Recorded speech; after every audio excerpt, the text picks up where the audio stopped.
सिंचनाचा अभाव ही आपली सगळ्यात मोठी समस्या आहे। जोपर्यंत पाण्याची उपलब्धता होणार नाही तोपर्यंत शेतकऱ्यांच्या आत्महत्या काही थांबू शकत नाही। कोणाच्या मानेला खास सुटले म्हणून त्या लोकांनी आत्महत्या नाही केल्या, पण परिस्थितीची विवशता म्हणून त्यांनी आत्महत्या केल्या। जनता आनंदी होते, नारळ फुटतात, फोटो निघतात आणि प्रकल्प 25-25 वर्ष होत नाहीत आणि हे पॉलिटिकल मजबुरी आहे। विदर्भामध्ये गेल्या कार्यकाळामध्ये 10,000पेक्षा जास्त शेतकऱ्यांनी आत्महत्या केल्यात। या आत्महत्येचं कारण काय याच्यावर पुष्कळ अध्ययन झालेलं आहे, पण त्यातल्या प्रमुख कारणामध्ये एक कारण असं आहे की आपल्या विदर्भामध्ये सिंचनाचा अभाव ही आपली सगळ्यात मोठी समस्या आहे। कॉटन प्राइस मेकॅनिझम ही दुसरी समस्या आहे आणि ज्या आत्महत्या झाल्या त्या अकोला, वाशिम, बुलढाणा, यवतमाळ आणि अमरावती आणि वर्धा या 6 जिल्ह्यात झाल्या। त्यामुळे येणाऱ्या काळामध्ये आपल्याला आपला उत्पादन जर वाढवायचं असेल तर त्यामधला एक प्रमुख भाग आहे जलसंवर्धन आणि जोपर्यंत पाण्याची उपलब्धता होणार नाही तोपर्यंत शेतकऱ्यांच्या आत्महत्या काही थांबू शकत नाही।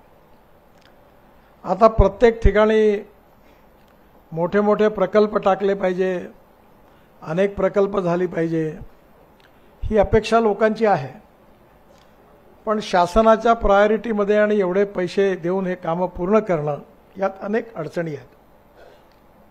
मधल्या काळामध्ये मी ज्यावेळी वॉटर रिसोर्सेस मंत्री होतो त्यावेळी प्रधानमंत्री सिंचाई योजनेमध्ये आणि बळीराजा योजना 2 योजनांच्या अंतर्गत त्यावेळी कमीत कमी 15 ते 16 हजार कोटी रुपये जे अपूर्ण प्रोजेक्ट होते ते पूर्ण करायला दिले।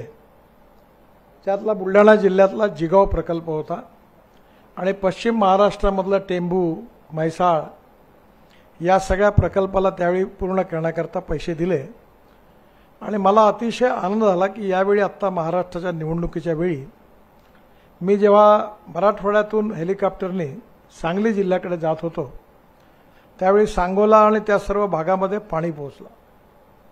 आडगाव आर पाटील यांचा तो मतदारसंघ आहे सांगली जिल्ह्यातला, आटपाडी, त्या सगळ्या भागामध्ये आता पाणी पोहोचलं। तो दुष्काळी भाग होता आणि म्हणून आज आपल्या विकासाचा, ग्रामीण आणि कृषी विकासाचा संबंध हा कृषी क्षेत्राशी आहे आणि आपल्या देशामध्ये परिस्थिती अशी आहे की आपल्या GDP ग्रोथमध्ये टोटल 52 ते 54% कॉन्ट्रीब्युशन सर्व्हिस सेक्टरचं आहे आणि जवळपास 22 ते 24% मॅन्युफॅक्चरिंग सेक्टरचं आहे आणि कृषी क्षेत्राचं कॉन्ट्रीब्युशन 12 ते 14% फक्त आहे आणि कृषी क्षेत्रावर जी जनता अवलंबून आहे त्याची लोकसंख्या आपल्या देशाची 60 ते 65% आहे।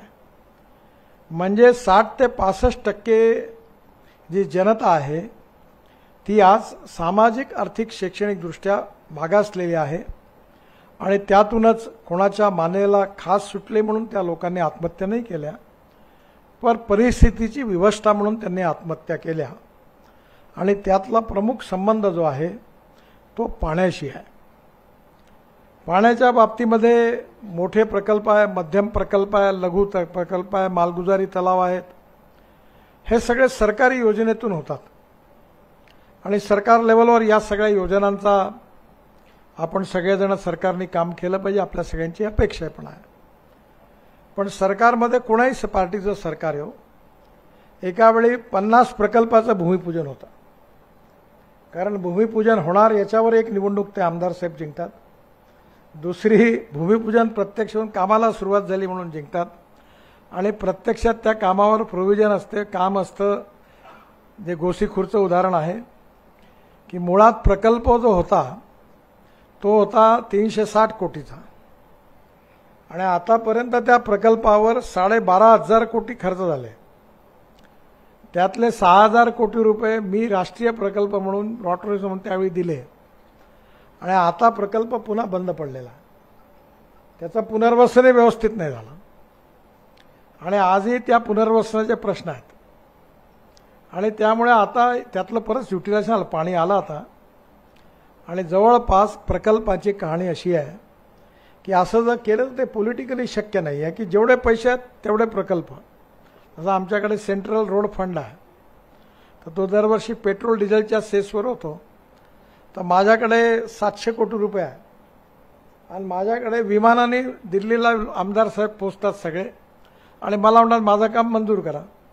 आता 7,000 कोटीच्या अगेन्स्ट मी 7,000 कोटीचे कामं मंजूर केले. आता अनेक ठिकाणी सरकारमध्ये हे सगळे होता होता वेळ लागतो आणि त्यामुळे मी कसं तरी ते ढकलत नेतो.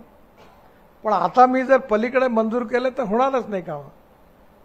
आणि म्हणून काम बजेट किती आणि मंजुरी किती याचा काही संबंध नसल्यामुळे जनता आनंदी होते, नारळ फुटतात, फोटो निघतात आणि प्रकल्प 25-25 वर्ष होत नाहीत. आणि हे पॉलिटिकल मजबुरी आहे, त्याला राजकीय लेखांना दोष आहे आणि पाण्याला प्रायोरिटी नाही आहे. म्हणजे मी जेव्हा आमदार होतो तेव्हा बीटी देशमुख आणि आम्ही अनुशेषाच्या मुद्द्यावर खूप लढाई झाली. आम्ही ॲडव्होकेट जनरललाही आणलं होतं. विदर्भ, मराठवाडा या भागातल्या मागासल्या भागाला पाणी कसं मिळालं पाहिजे म्हणून. त्यानंतर बरेच राज्यपालांच्या अधिकाराच्या खाली ते मंडळ स्थापन झालं. पण मुळामध्ये प्रश्न असा आहे की हे सरकारी लेवलवर मोठे प्रकल्प, मध्यम प्रकल्प होत राहतील. यात आपल्या सगळ्यांना काही करता येण्यासारखं आहे का, हा खरा मुद्दा आहे. आणि या मुद्द्यामध्ये विचार करायला जे पॉझिटिव्हिटी समोर ठेवून काम करतात आणि ज्यांना समाजाकरता काही करण्याची इच्छा आहे असे बरेच लोक माझ्यासमोरही बसले आहेत आणि ज्यांनी उत्तम काम केलेलं आहे. धावणाऱ्या पाण्याला चालायला लावा, चालणाऱ्या पाण्याला थांबायला लावा आणि थांबलेल्या पाण्याला जमिनीला प्यायला लावा. गावातलं पाणी गावात, घरातलं पाणी घरात, शेतातलं पाणी शेतात. या गोष्टी जर आपण सगळ्यांनी हा छोटासा प्रकल्प जर नीट चालवला तर याचा फायदा होईल. सोशल मीडियाच्या भाऊ गर्दीत विश्वासार्हतेने चकाकणारे नाव म्हणजे लेट्सअप मराठी. सगळ्यांना, सगळ्या नागरिकांना ती स्पीच, ती लेट्सअप वरील मुलाखती म्हणजे विचारांचा खजिना. त्यानंतरच्या निवडणुकीमध्ये मला सोडून गेले.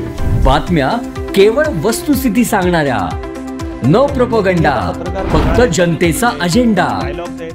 क्योंकि आने वाला कल जाने वाला है, जाने वाला कल आने वाला है. राजकारण, मनोरंजन असो की क्रीडा क्षेत्र, महाराष्ट्राची स्पंदने संवेदनशीलतेने टिपणारे माध्यम म्हणजे लेट्सअप मराठी. जगासोबत एक पाऊल पुढे राहण्यासाठी लेट्सअपचे ॲप, सोशल मीडिया आणि वेबसाईट सोबत कनेक्टेड रहा.